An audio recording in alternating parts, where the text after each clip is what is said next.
तो ये हमारा PT 365 का फर्स्ट टॉपिक है। इस टॉपिक में सबसे पहले है इश्यूज रिलेटेड टू कॉन्स्टिट्यूशन और हमारा जो फर्स्ट सब टॉपिक है उसमें ये है economically weaker section EWS quota. तो ये न्यूज़ में क्यों है हम सबसे पहले देखेंगे, फिर EWS कोटा क्या होता है वो देखेंगे और साथ में फिर देखेंगे कि की पॉइंट्स जो हैं, एक इम्पॉर्टेंट वर्डिक्ट है सुप्रीम कोर्ट का उससे रिलेटेड, और आर्टिकल्स जो अमेंड किए गए हैं, ठीक है, 103 कॉन्स्टिट्यूशन अमेंडमेंट एक्ट से। तो देखो, सुप्रीम कोर्ट की जो कॉन्स्टिट्यूशनल बेंच है उसने कहा है कि वो वैलिड मानती है 103 कॉन्स्टिट्यूशनल अमेंडमेंट को, ठीक है, जो इंट्रोड्यूस किया गया, जिसने इंट्रोड्यूस किया है 10% कोटा EWS के लिए एजुकेशन और पब्लिक एम्प्लॉयमेंट में। तो देखो, EWS कोटा क्या है। EWS कोटा जो है, ये EWS रिजर्वेशन है जो ग्रांट किया गया है रिकमेंडेशन पे किसके, सिन्हो कमीशन के। 103 कॉन्स्टिट्यूशनल अमेंडमेंट 2019 जो है वो प्रोवाइड करता है रिजर्वेशन EWS को, ठीक है, जो कि नॉन OBC हैं या फिर नॉन SC ST हैं। इसने इंसर्ट करा है जो 103 कॉन्स्टिट्यूशनल अमेंडमेंट एक्ट है। देखो, 101 जो है वो GST से रिलेटेड है, ठीक है, 102 जो है वो national commission for backward classes से रिलेवेंट है, और 103 किससे, EWS कोटा 10% उससे रिलेटेड है, ठीक है। अब आपको ये बताना है कि 104 कॉन्स्टिट्यूशनल अमेंडमेंट एक्ट किससे रिलेटेड है। तो जो आर्टिकल इसने क्या करा है, आर्टिकल 15 और 16 को इंसर्ट करा है, जिसके थ्रू क्या होगा कि जो सेंट्रल और स्टेट गवर्नमेंट है वो प्रोवाइड करेगी रिजर्वेशन EWS के लिए।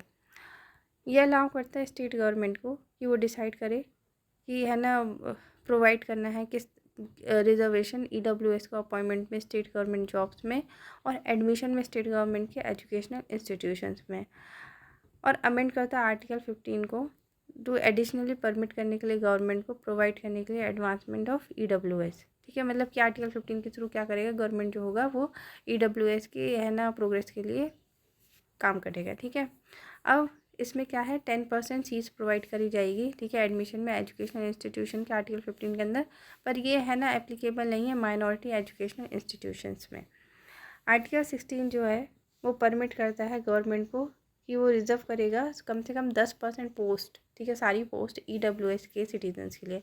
अब EWS रिजर्वेशन जो है वो एग्जिस्टिंग रिजर्वेशन के एडिशन में है, मतलब कि वो पर्सन जो कि कवर्ड नहीं होते हैं SC के अंदर, ST के अंदर, OBC के अंदर, या फिर और जिनकी फैमिली की एनुअल इनकम, ठीक है, कितने से कम है, 8 लाख से कम है, उनको है ना आइडेंटिफाई करा जाएगा EWS कोटा के अंदर। और उनको एक्सक्लूड करा जाएगा जिनके पास 5 एकर्स ऑफ एग्रीकल्चरल लैंड है, या फिर रेसिडेंशियल फ्लैट है 1000 स्क्वायर फीट का, या फिर रेसिडेंशियल प्लॉट है 100 स्क्वायर यार्ड्स का या उससे ज़्यादा नोटिफाइड म्यूनसिपालिटीज़ में, या फिर 200 स्क्वायर यार्ड्स है किसी अदर एरियाज़ में। देखो, अब क्रीमी लेयर क्या होता है ना। क्रीमी लेयर होता है ऐसा हाउस होल्ड जिसकी एनुअल इनकम 8 लाख होती है, 8 लाख से ऊपर होती है, ठीक है, वो एलिजिबल नहीं होते रिजर्वेशन के लिए। और जो क्रीमी लेयर जो है उसे इंट्रोड्यूस किसने करा था, सनातन कमीशन ने इंट्रोड्यूस करा था 1971 में। उसके बाद अदर कंडीशंस जो थी रिजर्वेशन की उसे लेट डाउन करा था किसने, इंदिरा साहनी केस में लेट डाउन करा था सुप्रीम कोर्ट ने। उन्होंने क्या कहा था कि रिजर्वेशन जो होता है सोशली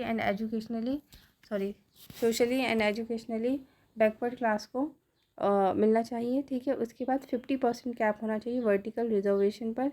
उसके बाद ठीक है, there should be no reservation in the promotion, कोई रिजर्वेशन नहीं होना चाहिए प्रमोशन के लिए। उसके बाद हम ये देखेंगे कि देखो, ये जो 100 कॉन्स्टिट्यूशनल अमेंडमेंट एक्ट है उसने 2 आर्टिकल को अमेंड करा है, इसने 15(6) और 16(6) को ऐड करा है। तो 15(6) में क्या है, ये इनेबल करता है गवर्नमेंट को कि वो प्रोविजंस बनाए एडवांसमेंट के लिए इकोनॉमिकली वीकर सेक्शंस के, जो है ना मेंशन है, ऑलरेडी मेंशन है, ठीक है। उनके अलावा जो 15(4) और 15(5) में मेंशन है, उनके अलावा जो है उनके लिए बनाए।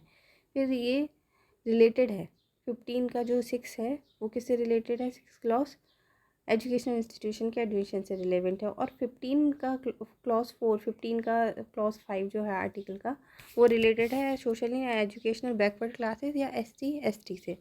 अब देखो, आर्टिकल 16(6) में क्या करा है कि जो गवर्नमेंट है वो स्पेशल प्रोविजंस बनाएगी एडवांसमेंट के लिए किसी इकोनॉमिकली वीकर सेक्शन जो कि मेंशन है, ठीक है, अदर देन जो मेंशन है 16(4) में, ठीक है।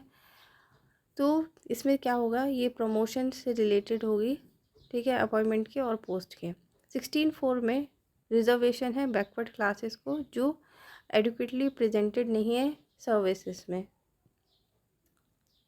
एक एससी का वर्डिक्ट है, ठीक है, जनहित अभियान versus union of India case का, कि रिजर्वेशन जो है इकोनॉमिकल क्राइटेरिया में प्रोवाइड किया जाता है तो उससे basic structure of constitution violate नहीं होता है, क्योंकि ईडब्ल्यूएस जो है वो एक सेपरेट और डिस्टिंक्ट कैटेगरी है, और जो एक्सक्लूजन होता है एससी एसटी और एससी बीसी का, ठीक है, वो पार्ट है रीजनेबल क्लासिफिकेशन का। क्यों? क्योंकि हम इससे अवॉइड कर सकते हैं डबल बेनिफिट्स को।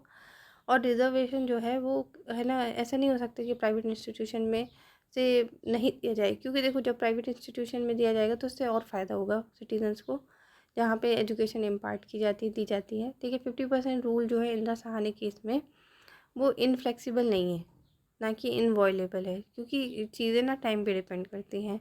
और और ये इट हैड अप्लाइड, और ये सिर्फ अप्लाइड होता है किसमें, SC ST SC BC OBC communities के रिजर्वेशन पे, और जनरल कैटेगरी के लिए नहीं अप्लाई होता है। सो दैट्स इट, ये आर्टिकल जो है पूरा कंप्लीट हो गया। Thank you, keep watching.